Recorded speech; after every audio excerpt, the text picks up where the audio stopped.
The U.S. textbook industry is a $10 billion industry. To put that into perspective, you could buy 322 million shares of Microsoft, 256 million containers of ramen noodles, 55 million pairs of authentic Gucci sunglasses, 600,000 10-ounce gold bar doorstops, 15,000 Castaway-esque 20-acre Polynesian islands, or the Los Angeles Dodgers 5 times over every year. K-12 is the industry's largest category by net sales dollar value. In 2010, it was $5.5 billion. Higher education's net sales revenue for 2010 was $4.5 billion. Impressive growth in higher education over the past 3 years is one of the biggest stories in the U.S. publishing industry. Higher education publishers have been actively developing, producing, and marketing the next generation of premium multi-platform learning solutions, offering students improved performance, more effective comprehension and assessment tools, and more cost-effective options. Additionally, there has been an expansion in the U.S. college and university system, particularly in the community college segment. Higher education posted a significant 23.1% increase in net sales revenue for publishers over the 3 years, with steady annual growth of 15.5% and 6.6% respectively. Net revenue for the category of 2010 is $4.55 billion. Based on this continued growth pattern, the 2011 net revenue will be approximately $5 billion. 2012 will come in at $5.5 billion. Cengage Learning is a U.S.-based publisher who focuses primarily on the textbook market. Out of the $1.88 billion of sales, nearly $1 billion came from higher education. Wolters Kluwer is a European-based publisher with a strong focus on graduate education. That being said, they still made over $2 billion in net sales from the U.S. education market in 2011. McGraw-Hill is the largest United States-based publisher. The majority of their sales come from other sources, but in 2011 the company made $1.34 billion in net sales from education. Pearson is the global leader in publishing. In 2011 alone, they recorded sales of over $9 billion. This British publisher recorded sales of over $3 billion in the U.S. education market in 2011. As this chart clearly illustrates, Pearson is the leader in textbook publishing. All figures came from each company's 2011 annual report. Pearson, the global leader, has grown at an impressive rate from 2006 through 2011. They increased their net sales by $2 billion, and as this chart shows, that was driven by their education sales. Penguin, their nonfiction publishing arm, and the FT Group, home of the Financial Times, remained flat over this same period.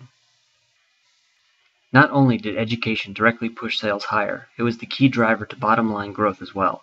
Pearson's sharp increase in profitability was driven by textbook sales. Now, let's move over to see how this is affecting the average student at a U.S. university. As this chart demonstrates, the cost of university attendance is skyrocketing.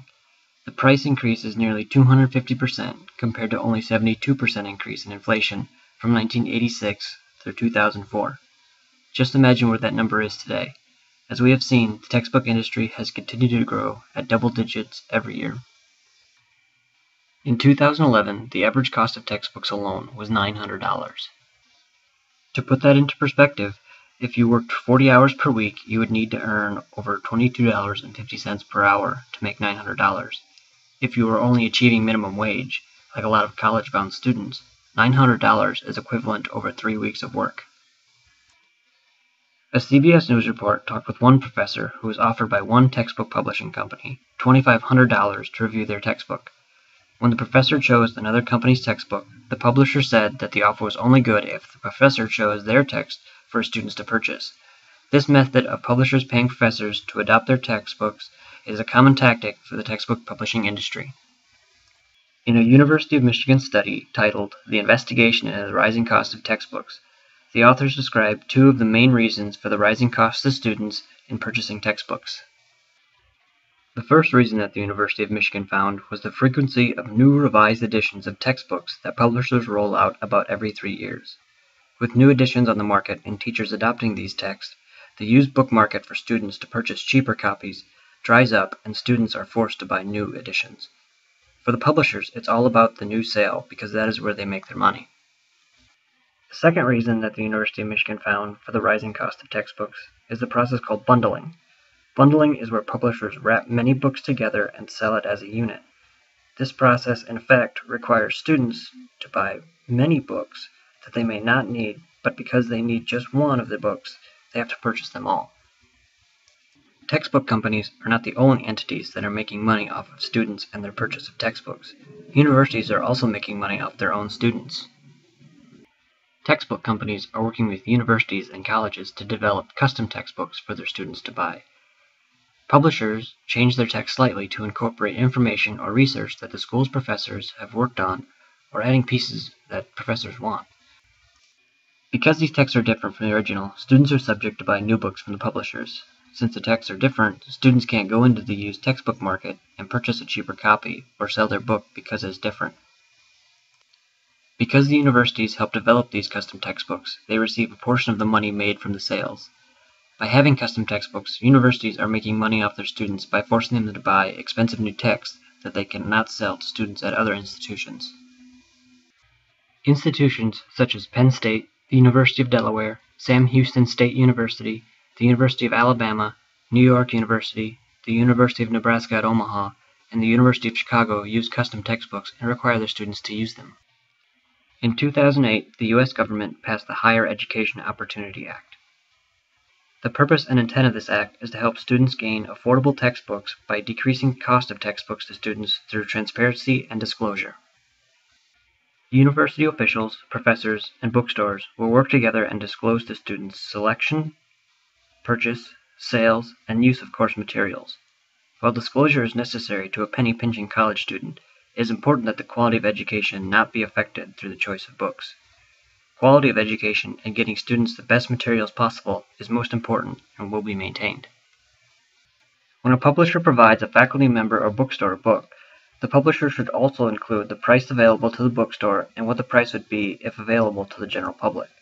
The publisher must also give copyright dates of 3 previous editions, a description of the changes between the editions, other formats that material may be in, and the price of those other formats. If the publisher plans to sell bundled books, meaning one or more books that may be packaged together and sold for one price, they must also give the price of each book in the bundle as if it were sold separately. These new regulations also apply to custom textbooks, which could be defined as a book that is compiled by a publisher at the direction of a faculty member, or may also include commemorative editions, copyrighted third-party works, and original instructor materials. Universities shall also disclose on its Internet course schedule the ISBN number and retail price of required and recommended texts.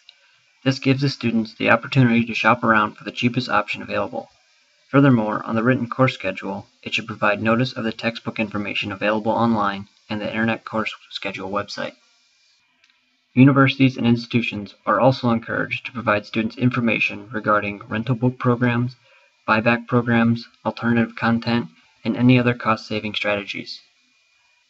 As stated in the Higher Education Opportunity Act, no later than July 1, 2013, the Comptroller General of the United States shall issue a report about the implementation of the Act. It will examine the availability of textbook information on course schedules, pricing information to faculty by publishers, bundled versus unbundled books, and finally, how implementation has gone thus far, including the benefits or setbacks to faculty and students.